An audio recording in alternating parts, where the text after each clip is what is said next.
Okay guys, welcome. And in this video, I'm going to dive a little bit deeper. Um, so I want to talk about a journey. There's several journeys that we go on in our life, little mini milestones in between this point and the next point. One can be in our health. We want to increase or decrease our weight or strength. Another area is our finances. We want to save a certain amount, so forth and so on. So these are individual journeys that we go on.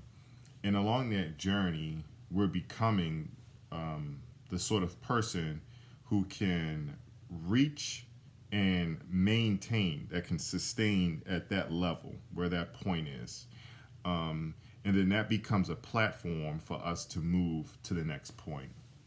And so along this journey, we run into roadblocks along that journey. And they come in the form of people, oftentimes, that create the various forms of conflict and discomfort. And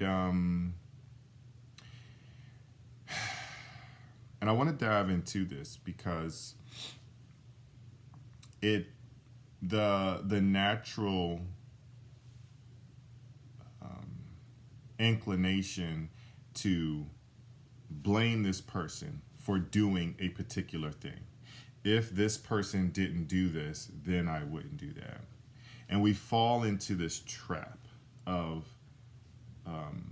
assigning blame to this other person.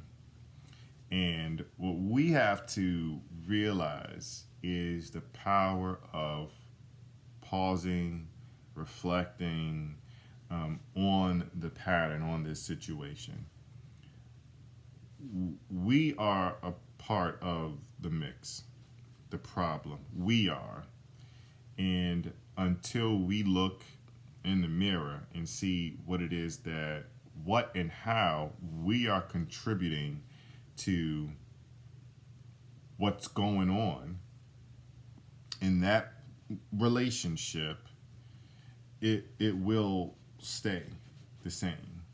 Whether that person is still there or they leave, that conflict will exist, will show up in someone else because you haven't yet learned the lessons that you need to learn in order to get to that goal. So when you want to stretch, when you want to grow, when you want to do more, be more, become more, you're going to hit those challenges. And so stopping to reflect on how you are responding to that challenge. Do you respond in anger? Do you retreat? Do you go silent? Are you passive aggressive? What's your strategy for dealing with conflict that makes you uncomfortable? Do you confront it? Do you have a conversation? How have you dealt with conflict like this in the past? And when you start to really look at the ways that you interact with other people, are they supportive? So are they taking you closer to your goal, or are they pulling you away? And you might want to say, well, it's not really taking me anywhere. I'm at a stalemate. And that's not true. There's nothing stays the same. You're either building up stories and deepening these patterns, which are pulling you further away from your goal, or you're indulging in behaviors that are taking you closer to your goal. So I just want to invite you to stop and take a pause from blaming the other person and ask yourself, how am I contributing to this situation? What am I doing that if I stop doing, this whole thing would turn around? Maybe not in a massive way. So maybe not in a complete, or 180, but maybe a small shift. And in relationships, time is our friend.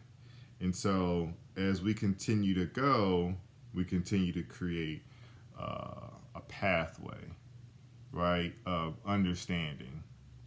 So I went this way with it, which shows us going separate. Um, but the, they're more interrelated. So with time, if I can get out of the story that I have about you, that you're the problem, and I can pause and listen and understand a bit more, then what will happen is that understanding will create some awareness around what's going on with you and how I'm responding. And then as the dynamics of our communication grows and evolves from adding in understanding which wasn't once there, I can now relate differently. And this all requires support. This does require support, especially if you have a long history of deflecting or handling your pain in a negative way. So before you can even address this, you need to look in the mirror and confront some of those behaviors that you've been avoiding. And when you do so, then you can begin to speak to other people and with a bit more compassion, because it's very difficult to relate to other people, which is step 2 if you haven't related to self. And so this is the work. It's easy to jump out and blame and point, but it's not effective at all. Not effective at all, because the other person feels attacked. And so if you can shift and you can confront some of the reasons that you have for wanting to attack them, then once you gain some awareness, some insight onto that, then you can begin to have an open conversation with someone else. Until that point, it becomes a circle of conflict, which feeds into the fear that you have around confrontation. And so it reinforces that behavior. So for step 1,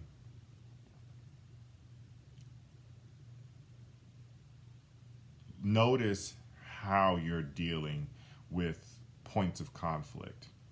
You need to ask, someone a question and you're unsure of how they're going to respond.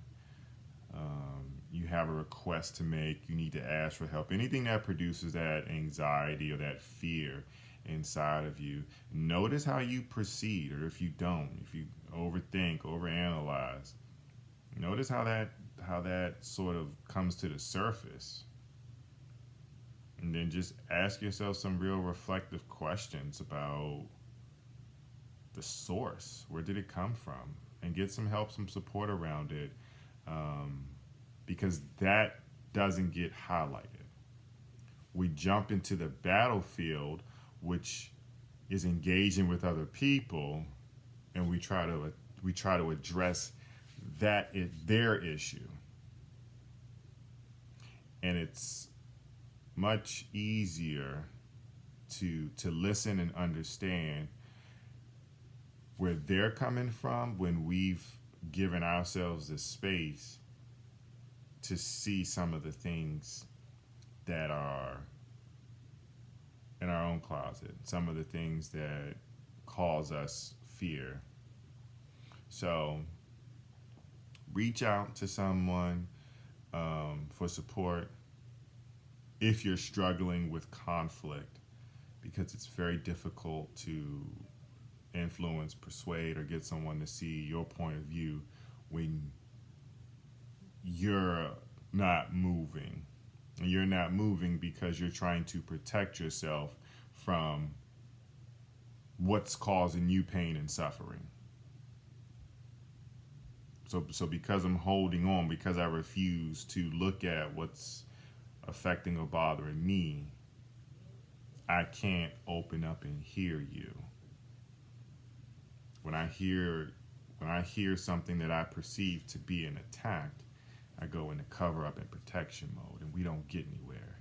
And so if we want to move forward in our personal, business relationships, we have to look to see what we're clinging on to, what are we holding on to tightly, and ask ourselves, is it okay to let it go? And if it's not, we at least know. And if we are, then we can start the journey, the process of letting that go. And in doing so, that'll lead to richer, more fulfilling relationships, because we'll have the understanding. We got to do the foundational work of looking and unpacking and seeing what's there. So pause, reflect, notice your patterns that cause you anxiety, frustration, discomfort, and just sit with them for a while, and notice, are they getting in the way? Are they taking me to where I want to go, or are they creating a roadblock for me? And do I want support around that? Do I want to achieve this goal? Is it worth it? Right? So pause and don't be in such a hurry to run and move to the next thing and to solve all the problems that you have externally. Slow down. Notice these behavior patterns that are getting in the way, and get the help and support you need. Thank you for watching this video. I'll see you guys in the next one.